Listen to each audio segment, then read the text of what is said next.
Then why not have a Butterfinger Blast? Like wow, like Mr. Goodball. Like chunky.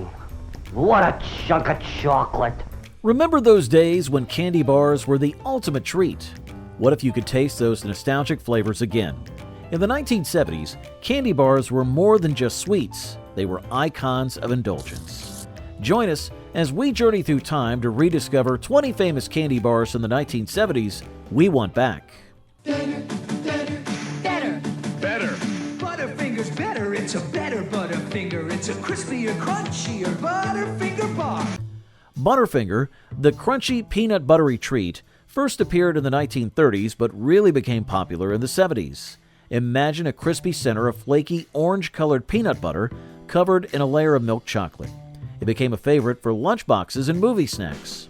In the 1970s, Butterfinger cost around 10 cents, which may seem like a small amount today, but it was a great deal back then. The mix of salty, nutty peanut butter and its satisfying crunch made it a favorite among both kids and adults. However, Butterfinger had its ups and downs over the years. In the late 1970s, inflation caused the price to rise to 20 cents, but loyal fans still loved it. When Nestle took over production in 1990, they discontinued Butterfinger BBs, small round versions of the classic bar, leaving fans hoping for their return. In the 1970s, Butterfinger became a snack sensation with its crunchy peanut butter and chocolate combo. But what about Hershey's Mr. Good bar? Let's explore its evolution and enduring popularity. Mr. Goodbar, please. Lots of things have changed since 1925, but not the goodness of peanuts and chocolate. Ooh.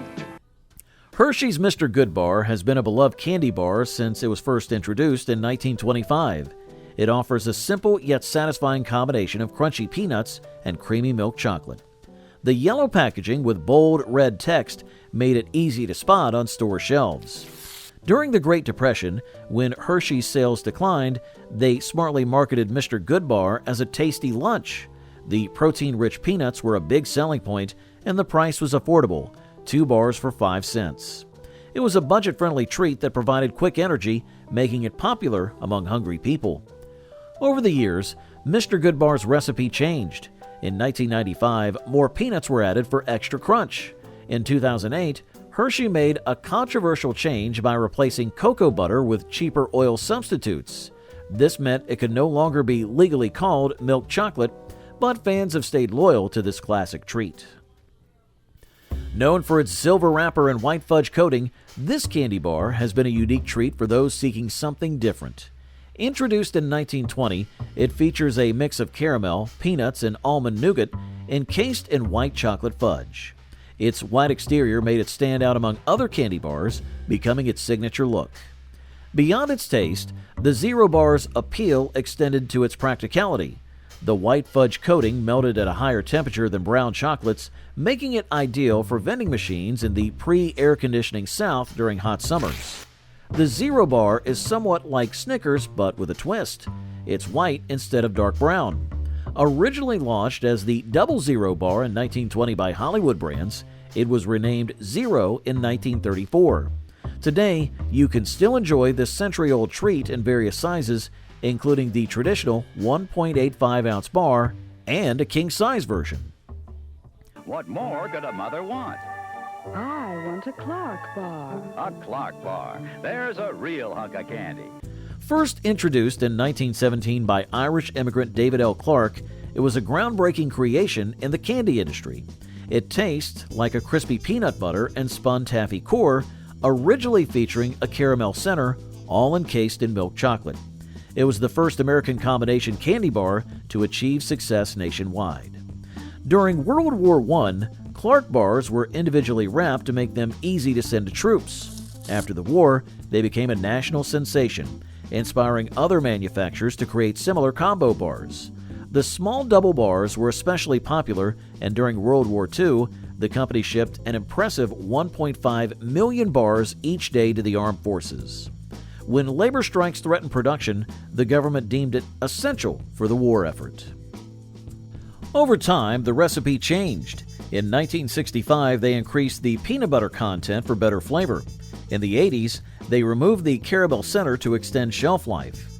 Despite various ownership changes, the Clark bar is still around today. It was made by the Altoona-based Boyer Candy Company in western Pennsylvania. The Clark bar, a pioneer in candy history since 1917, evolved through wartime demands and recipe tweaks. But what's next in our candy journey? Let's explore the timeless appeal of the Fifth Avenue bar.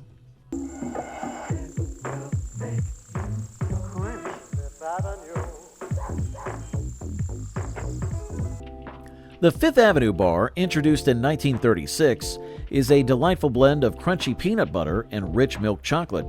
Its layers of peanut butter crunch are wrapped in a chocolatey coating. The original bars even featured toasted almonds on top, adding extra texture and flavor. The name Fifth Avenue was chosen to evoke the fashionable street in New York City. Luden's, a subsidiary of Food Industries of Philadelphia, launched this candy bar. Hershey Foods Corporation acquired Luden's brands in 1986, ensuring Fifth Avenue's continued existence. Despite not being heavily advertised since 1993, this classic candy bar still graces the shelves of smaller retailers.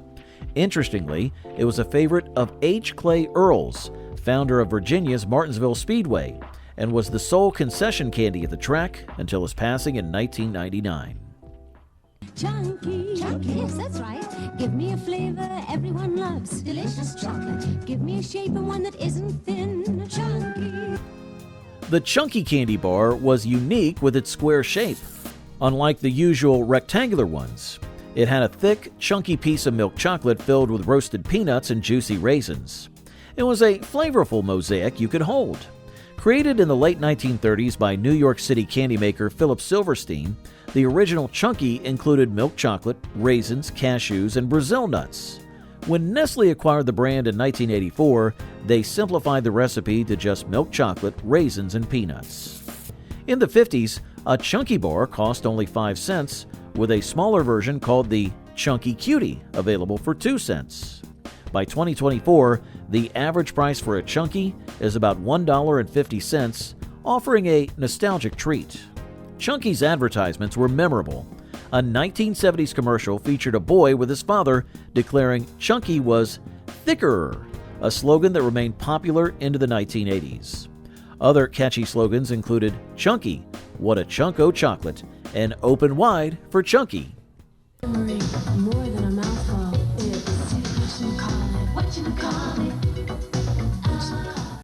The Whatchamacallit is a chocolate bar that delightfully combines peanuts, caramel, and chocolate. It has a crunchy peanut butter crisp layer covered in a thin chocolate coating with a sweet caramel surprise in the middle. It's like a symphony of flavors for your taste buds. The Whatchamacallit made its debut in 1978 thanks to the Hershey Company. The name has an amusing origin. Patricia Volk, who was in charge of new brands at Hershey, playfully declared, "Gimme that Whatchamacallit." And so, a legend was born. While not as famous as the classic Hershey bar, the Whatchamacallit developed a loyal following. People loved its unique blend of textures and flavors, and it stuck around for years.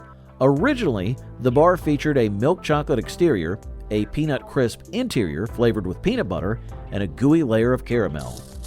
However, in 2008, Hershey's tweaked the recipe due to cost considerations. The Sky Bar was first introduced in 1938 by the New England confectionery company Necco. This unique chocolate bar was divided into 4 distinct sections, each with a different filling, offering a variety of taste in just one package. The caramel center was sweet and gooey, providing a rich and comforting flavor. The vanilla section had a consistency similar to Valo milk, though not quite nougat or marshmallow, but incredibly satisfying.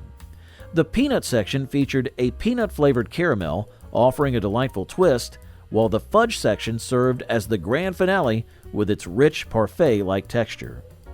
In 1938, the Sky Bar skywriting advertising campaign captivated many, and a contest in the Boston Globe set its price at only 5 cents.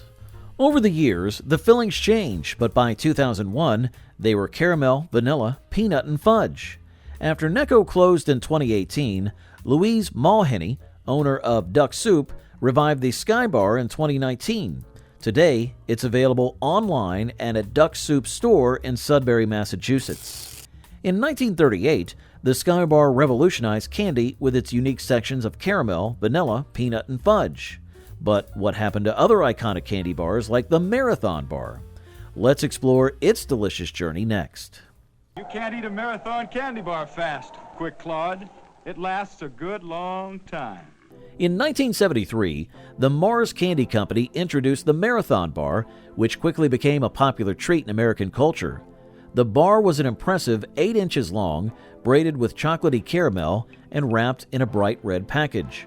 Its wrapper even had inch markings to show off its length. The commercials featured a cowboy character who boasted that it was the candy bar you can't eat quickly, making it a fun challenge for everyone. Despite its popularity, Mars discontinued the Marathon Bar in 1981, leaving many fans disappointed. However, the Cadbury Candy Company, a major player in the candy industry, came to the rescue with the Curly Whirly Bar. This new candy bar, imported from the United Kingdom, resembled the Marathon Bar closely. It maintained the same 1-inch by 8-inch dimensions with braided caramel coated in milk chocolate. Bendy, stretchy, and delicious, it was only 115 calories per serving, making it a delightful treat for all. That was a day I'll never forget, and it helped me to get my own candy hit. Reggie. In the late 1970s, when Reggie Jackson was hitting home runs for the New York Yankees, fans celebrated his iconic moments by throwing candy bars onto the field. The Curtis Candy Company, known for creating the Baby Ruth Bar, decided to honor Reggie with his candy. The Reggie Bar featured a delightful combination of milk chocolate, peanuts, and a gooey caramel center. Imagine the excitement of opening day in 1978 at Yankee Stadium. The crowd erupted as Reggie Jackson sent a baseball soaring over the outfield fence. Fans cheered, and Reggie bars rained down like golden tickets. The Reggie Bar was essentially a patty with a layer of caramel and peanuts covered in milk chocolate. It was remarkably similar to another Wayne Candy's creation, the Wayne Bun Bar. The Bun Bar, originally made in Fort Wayne, Indiana, had a devoted following. But when Reggie's name was added, the Reggie Bar became an instant hit. Like so many American chocolate lovers, I was relieved to hear about Hershey's new Bar None. The Bar None candy bar, like a hidden treasure found among many sweets, debuted in the 1980s. Its flavor was a perfect mix of sweet and savory, a combination of cocoa, caramel, and crunch. The wafer provided a solid base, complemented by a rich chocolate coating. But Bar None was more than just delicious. It was also a marketing sensation. Its advertisements featured a sophisticated man in a tuxedo who proclaimed, "Bar None, when you demand the best." The message was clear. This wasn't an ordinary candy bar. It was the epitome of excellence. Despite its charm, Bar None faced challenges. Sales didn't meet expectations, and by the early 90s, it disappeared from shelves. The 7-Up candy bar was a fascinating mystery wrapped in chocolate. Created by the Pearson Candy Company in the 1930s, it stood out for its 7 distinct compartments of flavor. Each compartment contained a unique filling, and over time, these flavors rotated. Coconut, butterscotch caramel, buttercream, fudge, Brazil nut, cherry cream, and orange jelly. It resembled a miniature assortment box of chocolates, neatly packed into a single candy bar. What made the 7-Up bar truly intriguing was the sequence in which you enjoyed it. The sequence could vary, sometimes offering different flavors than the current version, a delightful gamble that added surprise to every bite. Unfortunately, the 7-Up bar ceased production in 1979. However, its loyal fan base still cherishes memories of its flavorful heyday. While imitators have attempted to recreate its allure, they have yet quite to match the original. The 7-Up bar, with its innovative flavors and nostalgic charm, left a lasting impression despite its discontinuation. But what's next in the Candy Bar Chronicles? Let's explore the rise and fall of the beloved PB Max. There seems to be some confusion about the PB and new PB Max.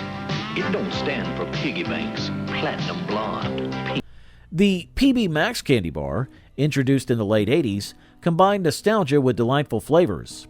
Its base was a square-shaped, whole-grain cookie topped generously with a thick layer of creamy, sweetened peanut butter. Small, crispy spheres dotted the peanut butter like edible confetti, adding to the crunch and creating a festive flavor experience. Encased in milk chocolate, the PB Max offered a symphony of textures. the smoothness of the chocolate yielding to the nutty crunch of the spheres. It tantalized both the taste buds and the senses alike. In terms of nutritional content, each PB Max weighed 42 grams and contained 240 calories, 5 grams of protein, 20 grams of carbohydrates, 16 grams of fat, and a small amount of sodium. Yet, its true value lay in the joy it brought to peanut butter enthusiasts. Despite generating $50 million in sales, the PB Max disappeared from shelves due to the Mars family's aversion to peanut butter. This peculiar preference led to the candy bar's untimely demise.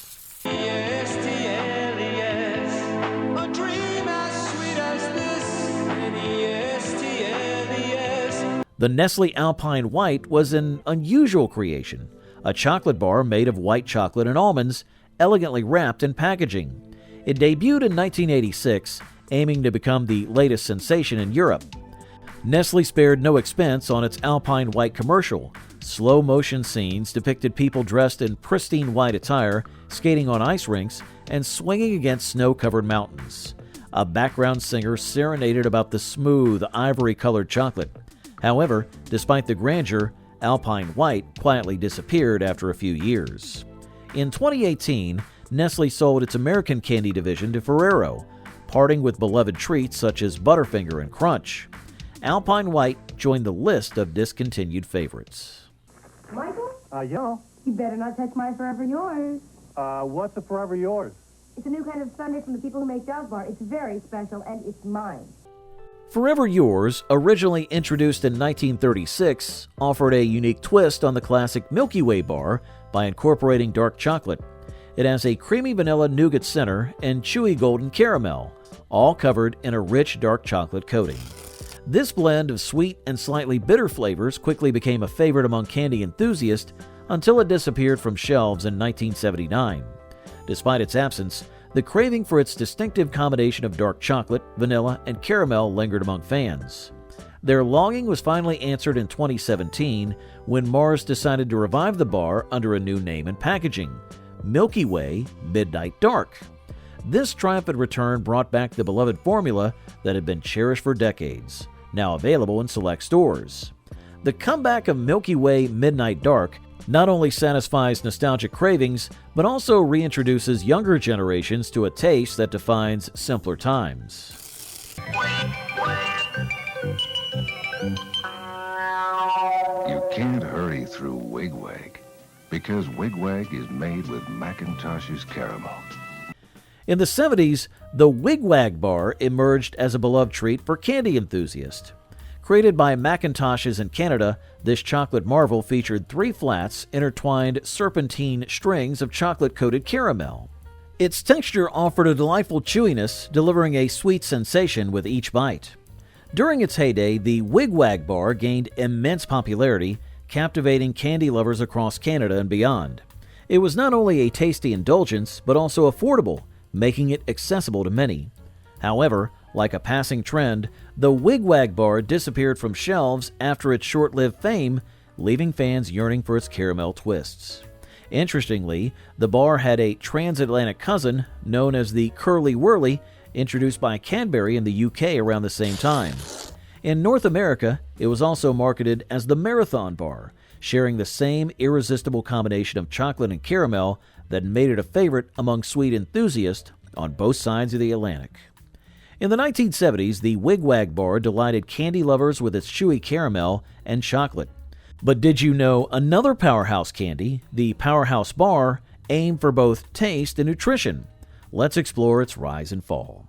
Can that Powerhouse candy bar really fill you up? They don't call it Powerhouse for nothing. The Powerhouse bar, launched in the 1970s, aimed to deliver both delicious taste and nutritional benefits. It was designed to be a candy bar that could provide substantial energy throughout demanding days. This triumphant combination included peanuts, caramel, and fudge, all coated in a thick layer of milk chocolate. Every bite offered a burst of energy, a sweet boost, perfect for active individuals and athletes.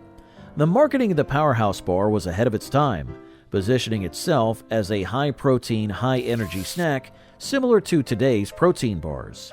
It anticipated the modern trend towards fitness-friendly snacks. Despite promising sustained vitality, the Powerhouse Bar came to an end when Hershey's acquired the Peter Paul Company in the 1980s, halting production of this powerhouse treat.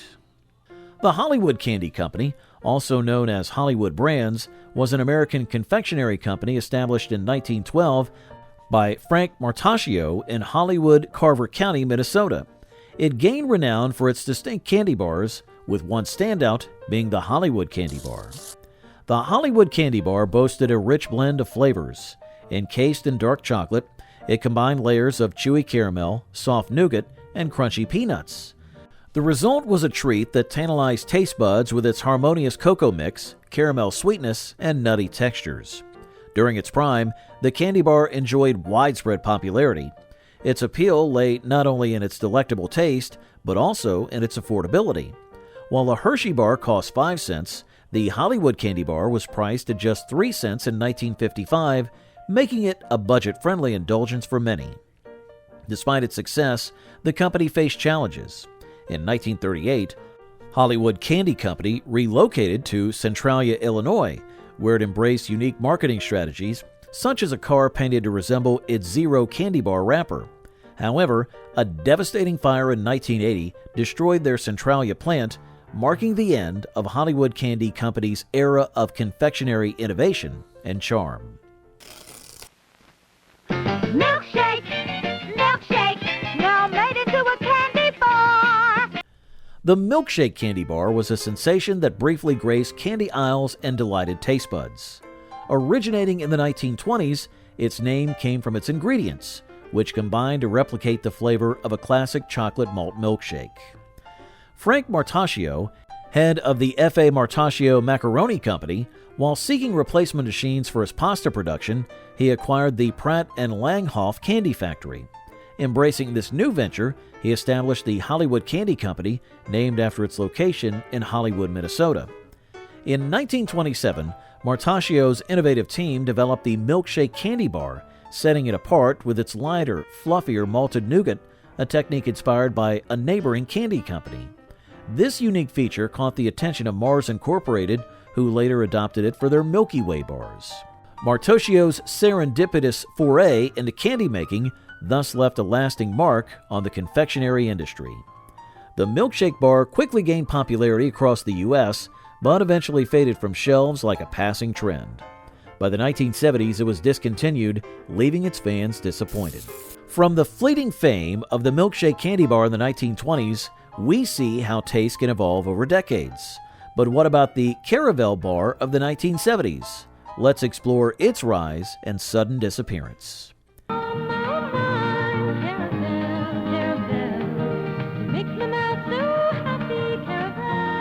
In the 1970s, a beloved treat emerged from the Peter Paul Candy Manufacturing Company. This delightful creation, known as the Caravelle Bar, captured the hearts of many with its unique blend of flavors and textures. Imagine biting into a crisp rice and caramel center, all wrapped in creamy milk chocolate. Each mouthful offered a symphony of sensations, crunchy, chewy, and deeply satisfying. The Caravelle Bar found its sweet spot among candy enthusiasts. While not as sweet as the $100,000 bar, its distinctive taste garnered widespread appeal. What made it even more attractive was its affordability. Priced at just 10 cents, it became a popular indulgence for many. However, the fate of the Caravelle Bar took a turn after Peter Paul merged with Cadbury in the 1980s. Sadly, production of this beloved treat ceased, leaving behind a nostalgic void.